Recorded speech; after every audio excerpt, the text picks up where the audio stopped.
I love the original Paper Mario games. Even over a decade later, they still hold up as some of the most memorable Mario games of all time. Unfortunately, however, the series has recently shifted away from its JRPG roots, much to the disappointment of many. Well, with the newest entry, it seems the Nintendo and Intelligent Systems have at least partially heard the pleas from the fan base. The question, though, is whether this can truly be called a worthy Paper Mario sequel. Well, that's what I sought to find out. Leading up to this game, I avoided all spoilers and reviews for this game to come out with my own personal, uninfluenced opinion. And after playing it, I'm finally ready to share. So without further ado, hey there, I'm Kardino, and here's my honest, spoiler-free review of Paper Mario: The Origami King.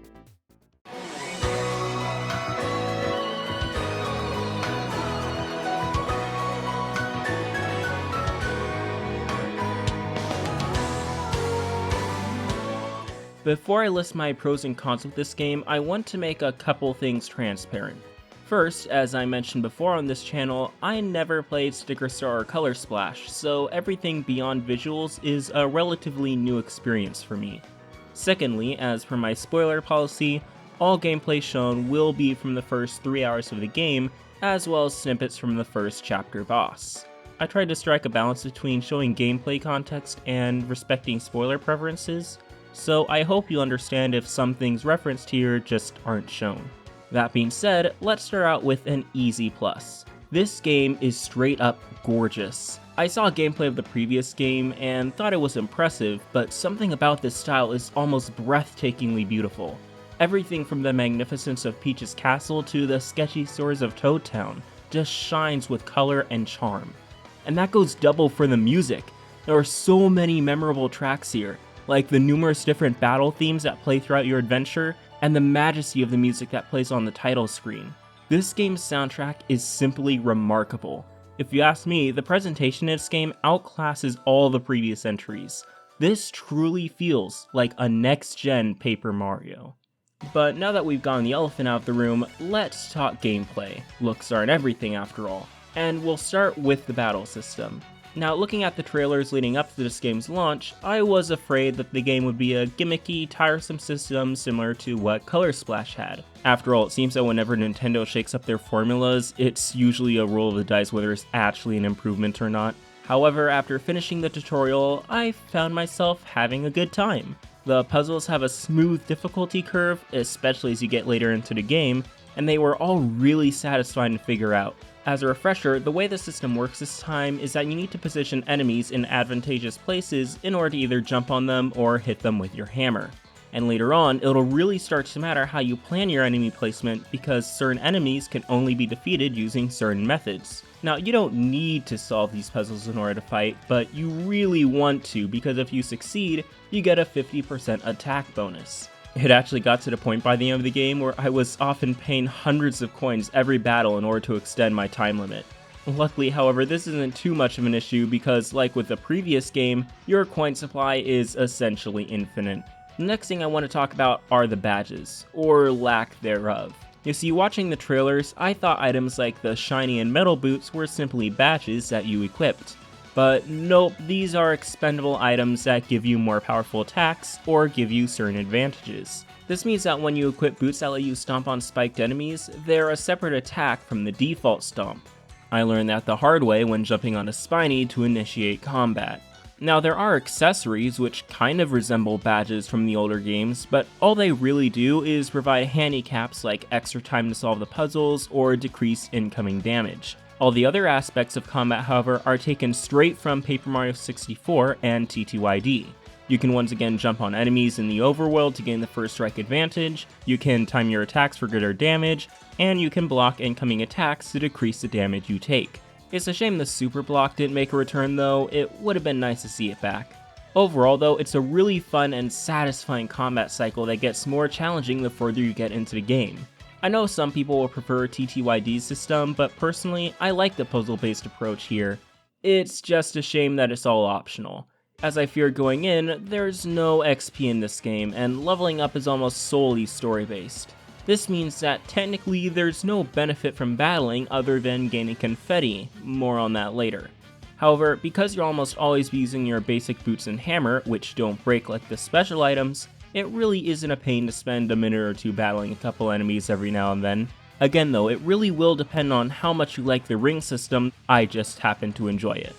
On the other hand, boss battles really shake things up, in all the right ways. Instead of being in the middle of the circle and attacking outwards, here you start from the outside and plan a path to get further in, where the boss is. Additionally, whether it be the mid-bosses or the chapter bosses, they each place additional gimmicks or limitations on the combat system. For example, the colored pencils boss will target certain places on the map that you have to avoid walking on. Later on, these bosses will increasingly become more and more complex as you yourself gain more magical abilities and stronger weapons. And for as stupid as some of the boss designs are, the mechanics never feel cheap. I just wish I was fighting something cooler than office supplies half the time, really. Like, no joke, the min-boss designs, for as simple and relatively generic as they may be, are 100% better than the off-brand box of colored pencils. Next up, let's talk about gameplay outside of battle. To my great relief, this game is an open world. At almost any time, you can go anywhere and do whatever side missions you want. Now, there being only 5 streamers you need to eliminate, I expected this game's playtime to be about 15 to 20 hours, but where Origami King lacks in the number of chapters it has, the length of those chapters is truly impressive. You'll constantly be discovering new and vast areas, all while finding secrets thanks to your Thousandfold Arms ability along with your confetti supply. The Thousandfold Arms is this mechanic that honestly feels kinda tacked on and useless. Like, it doesn't get in the way, especially if you turn off motion controls, but if you were to take it out of the game, it wouldn't really be significantly changed. On the other hand, confetti is this game's version of paint, although the only time you'll use it is outside of battle. You'll use it to fill in holes in the walls and floor, as well as uncover secret chests filled with collectibles. It all lends itself to the open world nature really well. Plus, the locations and scenarios you encounter are almost on the same level as the originals, although I don't know if I necessarily put them over Thousand Year Door.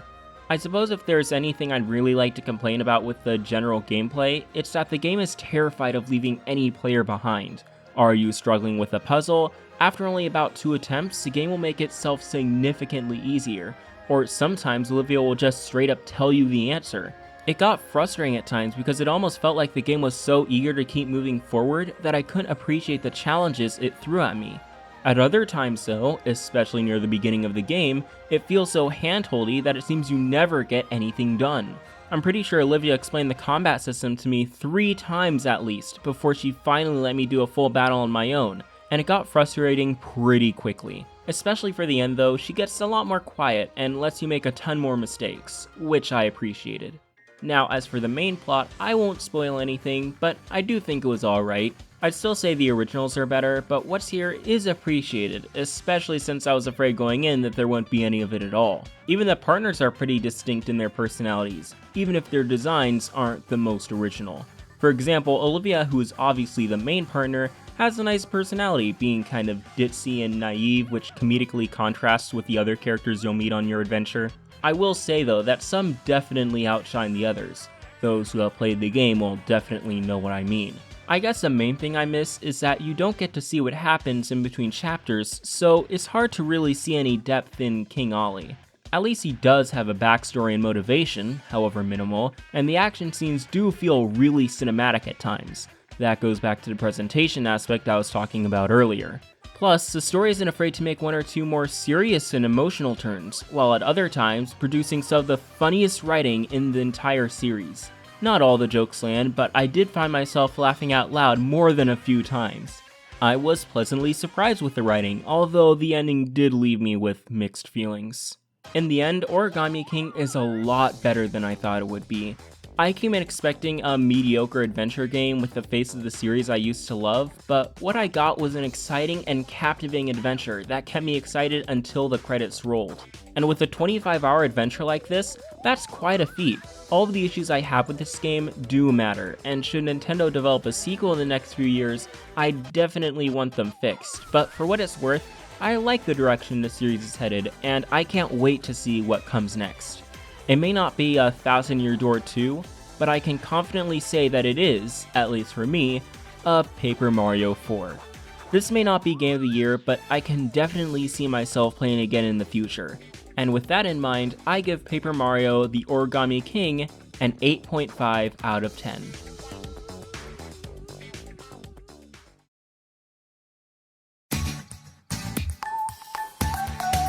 Hey everyone, thanks for making it to the end of the video. For those of you who are wondering, I will be giving this game a full critique later down the line, but I want to wait a few months first.